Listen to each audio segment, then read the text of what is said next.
سب سے زیادہ ان کے جلسے میں مدرسہ کے جو بچے ہیں وہ پہنچتے ہیں. وہ مدرسے کے بچے دیکھ کے وہ سمجھتے ہیں کہ وہ پورا سندھ کو فتح کر دیں گے, وہ پورا پاکستان کو فتح کر دیں گے. الیکشن ڈے جب آتا ہے ان کو پھر اندازہ ہوتا ہے کہ ان بچوں کے پاس تو ووٹ ہی نہیں ہے. دوسری طرف جو پیر صاحب ہے جو نسلوں سے ہمیں الیکشنز ہار رہے ہیں, وہ بھی کبھی کبھار دیدار کرواتا ہے تو ان کے مریدیں نکلتے تو ضرور ہے, اور وہ بھی اس غلط فہمی میں ہوتے ہیں کہ میرے اتنے سارے مرید ہیں. مولوی صاحب کے مدرسے کے بچے, ہاں مجھے پیر صاحب کے حروم پر بھی فخر ہے.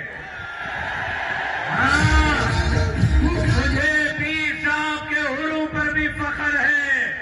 مجھے مدرسے کے بچوں پر بھی فخر ہے.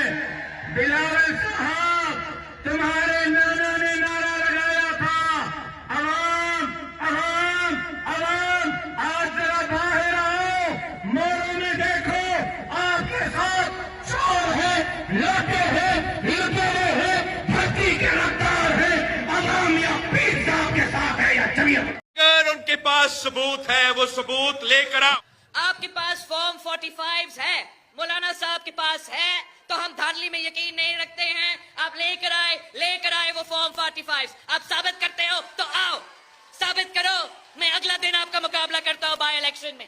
فارم 45 لے آیا ہوں, یہ لو فارم 45 لے آیا ہوں.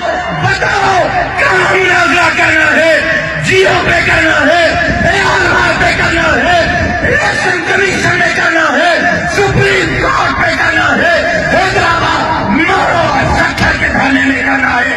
چلا آپ بتاؤ, میں فارم 45 لے آتا ہوں, آپ کے مناظرے کے چیلنج کو قبول کرتا ہوں.